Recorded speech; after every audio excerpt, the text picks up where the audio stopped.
saya Bernadetta Fira dari kelompok 5.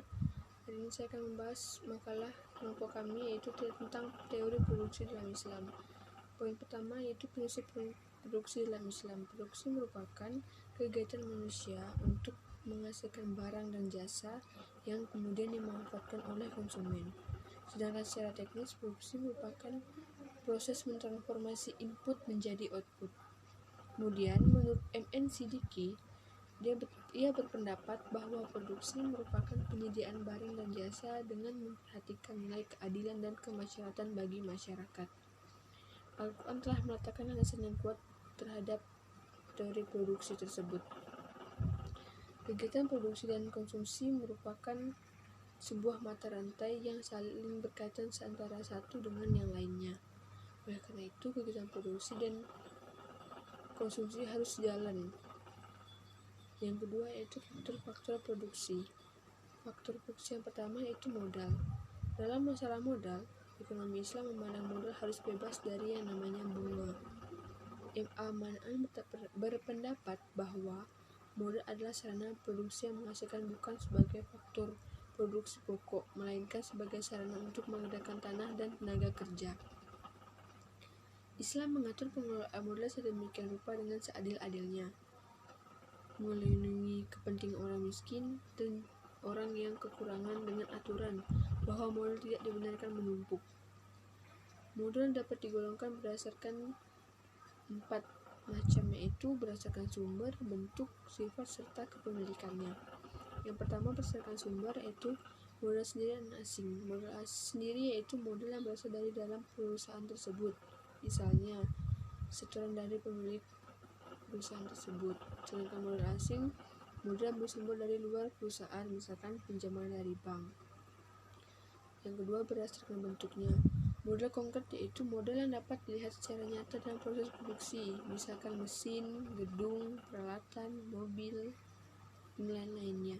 Kemudian ada modal abstrak, yaitu modal yang tidak memiliki bentuk nyata tetapi memiliki nilai bagi perusahaan, misalnya hak paten, nama baik, dan hak merek.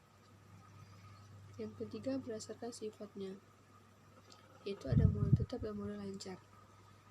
Modal tetap yaitu jenis modal yang dapat digunakan secara berulang-ulang, misalnya mesin-mesin dan bangunan pabrik. Kemudian modal lancar.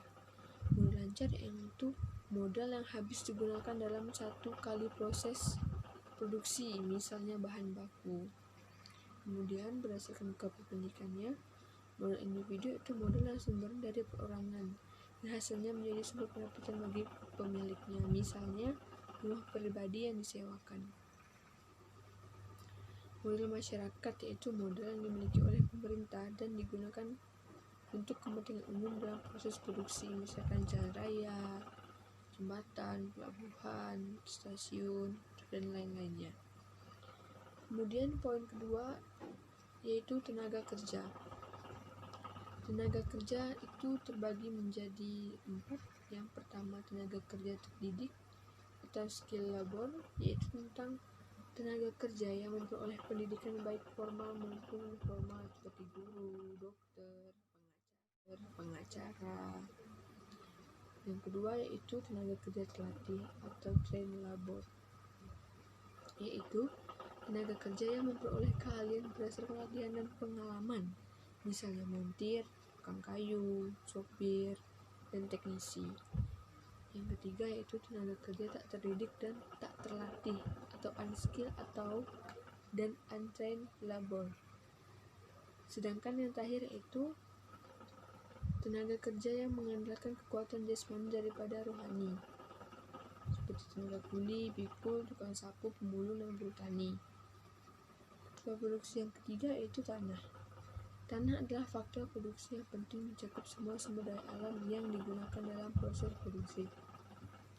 Ekonomi Islam mengakui bahwa tanah sebagai faktor ekonomi untuk dimanfaatkan secara maksimal demi mencapai kesejahteraan ekonomi masyarakat dengan memperhatikan prinsip ekonomi Islam. Al-Quran dan Sunnah dalam hal ini banyak menekankan pada pemberdayaan tanah secara baik. Yang keempat yaitu kewirausahaan. Faktor kewirausahaan adalah keahlian atau keterampilan yang digunakan seseorang dalam mengkoordinasi faktor-faktor produksi. Organisasi sebagai faktor produksi dalam ekonomi Islam berbeda dengan konsep organisasi dalam ekonomi konvensional.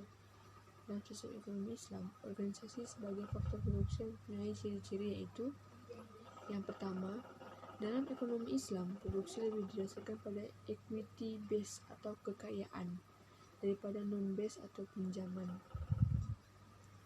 Dalam sistem ekonomi Islam tidak mengenal yang namanya bunga. Karena sifat terpadu organisasi, tuntutan akan integritas moral, ketepatan dan kejujuran dalam accounting jauh lebih diperlukan daripada organisasi konvensional di mana para pemula tidak menjadi bagian dari manajemen. Dan yang terakhir, faktor manusia dalam produksi dan strategi usaha mempunyai signifikan lebih diakui dibandingkan manajemen lainnya yang didasarkan pada pemaksimalan keuntungan atau penjualan. Kemudian bagian ketiga itu norma dan etika dalam produksi. Yang pertama, ihsan dan itqan, sungguh-sungguh dalam berusaha. M. Abdul Mun'in Al-Jamal dalam hal ini mengemukakan hal yang sama, bahwa usaha dan peningkatan produktivitas dalam pandangan Islam adalah sebagai ibadah. Bahkan aktivitas perekonomian ini dipandang semulia-mulianya nilai. Kemudian yang kedua, iman, takwa, maslalah, dan istiqomah. Iman, takwa, dan istiqomah merupakan pendorong yang sangat kuat untuk memperbesar produksi melalui kerja keras dan baik, ikhlas, jujur dalam melakukan kegiatan produksi yang dibutuhkan untuk kepentingan umat, agama, dan dunia. Kemudian yang ketiga, bekerja pada bidang yang dihalalkan Allah. Setiap usaha yang mengandung unsur kezaliman dan mengambil hak orang lain dengan jalan yang batil, seperti mengurangi takaran dan timbangan dan sebagainya, memperoleh sesuatu yang tidak diimbangi dengan kerja atau pengorbanan dari barang yang haram seperti kamar, atau bekerja di bidang pekerjaan yang tidak dibenarkan menurut syariat seperti kerja di bar atau diskotik diharamkan Islam. Sekian presentasi dari saya, kemudian akan dilanjutkan oleh Uni. Assalamualaikum warahmatullahi wabarakatuh. Perkenalkan, nama saya Uni Sumarni. Baik, di sini saya akan melanjutkan presentasinya yang sudah dibahas oleh teman saya. Selanjutnya yaitu tentang urgensi produksi dalam Islam. Yang pertama, motivasi produksi dalam Islam. Dibagi menjadi beberapa bagian, yaitu A. Produksi merupakan pelaksanaan fungsi manusia sebagai khalifah. Seorang muslim harus menyadari bahwa manusia diciptakan sebagai khalifah fil ardi, pemimpin di bumi yang harus mampu mengarahkan amal perbuatan manusia yang dapat diciptakan kebaikan dan kemaksiatan di muka bumi ini. Sebagai firman Allah SWT dalam surat Al-Baqarah ayat 30, ingatlah ketika Tuhanmu berfirman kepada para malaikat, sesungguhnya aku hendak menjadikan seorang khalifah di muka bumi. Mereka berkata, mengapa engkau hendak menjadikan khalifah di bumi itu, orang yang akan membuat kerusakan padanya dan menumpahkan darah, padahal kami senantiasa bertasbih dan memuji engkau dan mensucikan engkau. Tuhan berfirman, sesungguhnya aku mengetahui apa yang tidak kamu ketahui. Maka dalam rangka fungsi sebagai khalifah fil ardi, pemimpin di bumi, dan membawa rahmat untuk memenuhi keperluan hidupnya, demikian pula seorang muslim menyadari bahwa sebagai sumber daya merupakan pemberian Allah SWT. Pemberian tersebut merupakan kepercayaan Allah terhadap umatnya, agar mereka dapat memanfaatkannya secara efisien untuk memenuhi kesejahteraan. Sebagai firman Allah SWT dalam surah Al-Jasiyah 13, dan dia menundukkan untukmu apa yang ada di langit dan apa yang ada di bumi semuanya, sebagai rahmat daripadanya. Sesungguhnya pada yang demikian itu benar-benar terdapat tanda-tanda kekuasaan Allah bagi kaum yang berpikir. Dalam ayat Allah yang lain, yaitu dalam surat Al-Baqarah 29, dialah Allah yang menjadikan segala yang ada di bumi untuk kamu, dan dia berkehendak menuju langit, lalu dijadikannya 7 langit, dan dia maha mengetahui segala sesuatu. Selanjutnya, berpotensi merupakan ibadah. Berproduksi merupakan ibadah karena suatu aktivitas seorang muslim ketika ada perintah dari Allah SWT dan contoh atau persetujuan dari Rasulullah, maka aktivitas tersebut termasuk kategori ibadah. Sebagai seorang muslim, berproduksi sama artinya dengan mengaktualisasi salah satu ilmu Allah yang telah diberikan kepada manusia. Sudarso 2004-190. Sebagai firman Allah SWT dalam surat An-Naba ayat 11, dan kami jadikan siang untuk mencari penghidupan, dan surat Al-A'raf ayat 10, sesungguhnya kami telah menempatkanmu sekalian di muka bumi dan kami adalah bagimu di muka bumi sumber penghidupan, amat sedikitlah kamu bersyukur. Jadi Islam menganjurkan dan mendorong proses produksi, mengingat pentingnya kedudukan produksi dalam menghasilkan sumber-sumber kekayaan, dan juga produksi merupakan bagian penguat sekaligus sumber yang mencukupi kebutuhan masyarakat.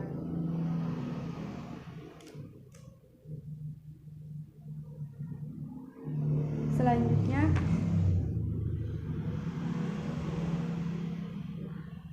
dan juga Islam berbeda dengan agama lainnya karena telah menjadikan produksi sebagai bagian ibadah.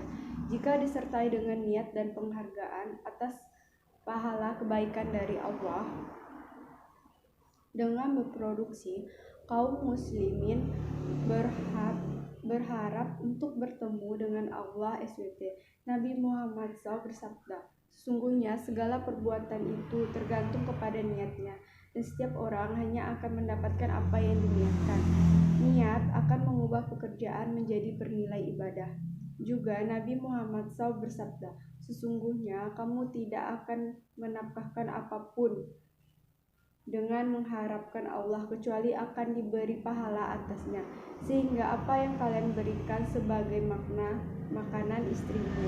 HR Muslimin.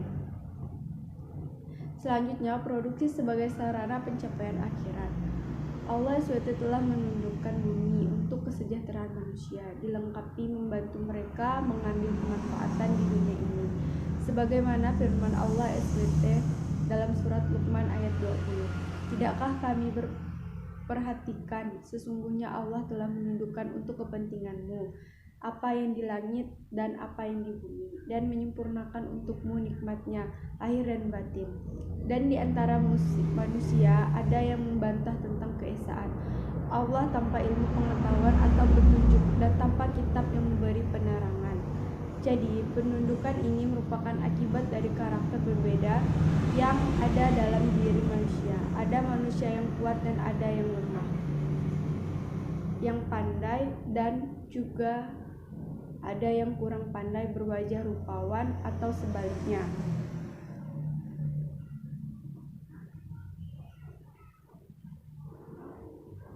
Allah juga telah membekali manusia dengan insting berusaha dan semangat kemakmuran bumi.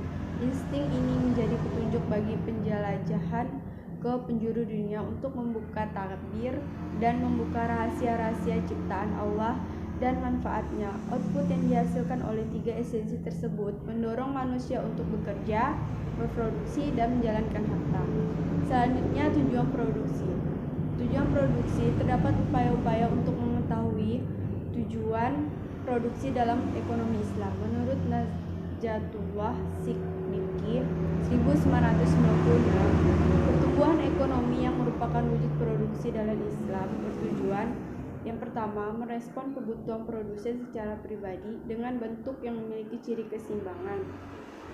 Yang kedua, memenuhi kebutuhan keluarga. Yang ketiga, mempersiapkan sebagian kebutuhan terhadap ahli warisnya dan generasi penerusnya.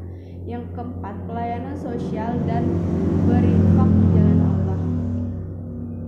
Selanjutnya, tujuan produksi menurut persepsi fikih ekonomi Khalifah Umar bin Khattab adalah sebagai berikut. Al-Haritsi 2008. Yang pertama, merealisasikan keuntungan seoptimal mungkin.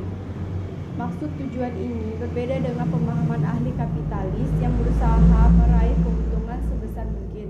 Tetapi ketika berproduksi, memperhatikan realisasi keuntungan dalam arti tidak sekadar berproduksi rutin atau asa produksi, sebagaimana dalam suatu riwayat dari Ibnu Abi Syaibah dan Ibnu Abi Dunya bahwa Umar pernah berpesan kepada para pedagang agar berlari dari aktivitas yang tidak merealisasikan keuntungan. Kata beliau, barang siapa yang memperdagangkan sesuatu sebanyak 3 kali namun tidak mendapatkan sesuatu pun di dalamnya, maka hendaklah beralih darinya kepada yang lainnya. Selanjutnya, merealisasikan kecukupan individu dan keluarga. Di sini seorang muslim wajib melakukan aktivitas yang dapat merealisasikan kecukupannya dan kecukupan orang yang menjadi kewajiban nafkahnya. Sebagaimana dalam suatu ketika Umar menikahkan putranya yang bernama Ashib. Beliau memberikan bantuan nafkah kepadanya selama sebulan, kemudian dicabutnya dan diperintahkan untuk melakukan aktivitas yang akan bisa membantu dalam menafkahi dirinya dan keluarganya. Seraya berkata kepadanya, "Aku telah membantumu dari buah-buah kebunku di Al-Aliyah, maka pergilah kamu dan petiklah dia, lalu kamu jual.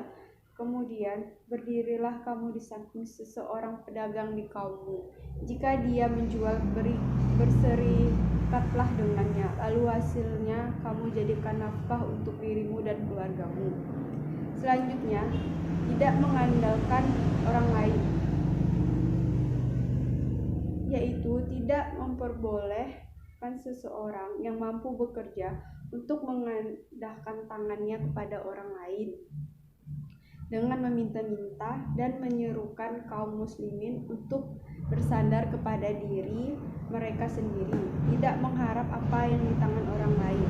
Beliau berkata, "Hendaklah kamu melepaskan apa yang ada di tangan manusia, sebab tidaklah seorang melepaskan dari sesuatu yang di tangan manusia, melainkan kecukupan darinya, dan hindarilah ketamakan, karena sesungguhnya tamak adalah kemiskinan." Selanjutnya, melindungi harta dan mengembangkannya.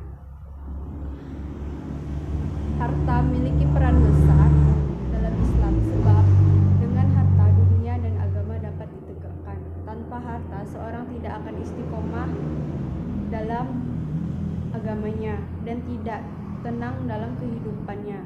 Dalam fikih ekonomi Umar terdapat banyak riwayat yang menjelaskan urgensi harta dan bahwa harta sangat banyak dibutuhkan untuk menegakkan berbagai masalah dunia dan agama. Sebab di dunia harta adalah sebagian kemuliaan dan kehormatan serta lebih melindungi agama seseorang. Selanjutnya, mengeksplorasi sumber-sumber ekonomi dan mempersiapkannya untuk dimanfaatkan. Sesungguhnya Allah Ta'ala telah mempersiapkan bagi manusia di dunia ini banyak sumber ekonomi, namun pada umumnya tidak memenuhi hajat insani bila dieksplorasi oleh manusia oleh kegiatan produksi yang mempersiapkan agar layak dimanfaatkan.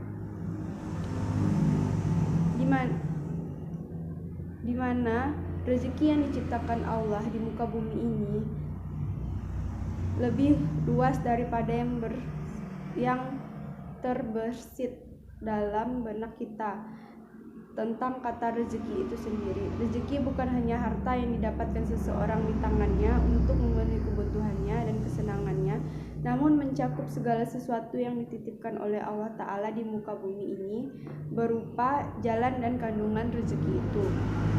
Selanjutnya, membebaskan dari belenggu ketergantungan ekonomi.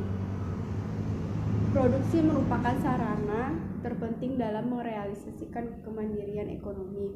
Bangsa yang memproduksi kebutuhan-kebutuhan adalah bangsa yang mandiri dan terbebas dari belenggu ketergantungan ekonomi bangsa lain. Sedangkan bangsa yang hanya mengandalkan konsumsi akan selalu menjadi tawanan belenggu ekonomi bangsa lain. Sesungguhnya di sini kemandirian politik dan peradaban suatu bangsa tidak akan sempurna tanpa kemandirian ekonomi.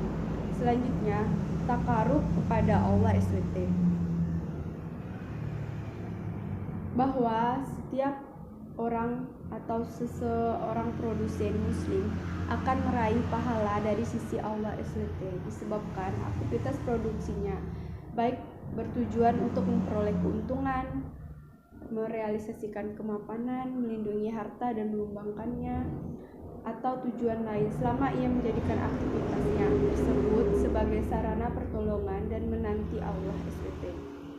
Dalam suatu riwayat, Umar berkata, "Wahai kaum muslimin, demi Allah, sungguh bila aku mati di antara dua kaki untaku dikala aku mencari hartaku di muka bumi dari sebagian karunia Allah, adalah lebih aku sukai daripada aku mati di atas tempat tidurku." Dalam peristiwa lain beliau berkata, "Wahai manusia, perbaikilah penghidupanmu, sebab di dalamnya terdapat kebaikan bagimu dan menyambungkan silaturahim kepada selain kamu." Riwayat Abi ad-Dunya. Jadi kesimpulannya di sini, kegiatan produksi merupakan mata rantai dari konsumsi dan distribusi. Kegiatan produksi yang menghasilkan barang dan jasa kemudian dikonsumsi oleh para konsumen. Tanpa produksi, maka kegiatan ekonomi akan berhenti. Begitu pula sebaliknya, untuk menghasilkan barang dan jasa, kegiatan produksi melibatkan banyak faktor produksi. Beberapa implikasi mendasar bagi kegiatan produksi terikat pada tataran nilai moral dan teknikal yang islami. Kegiatan produksi harus memperhatikan aspek sosial kemasyarakatan. Permasalahan ekonomi muncul bukan saja karena kelangkaan, tetapi lebih kompleks. Jadi sekian dari saya, dari kelompok kami. Wassalamualaikum warahmatullahi wabarakatuh.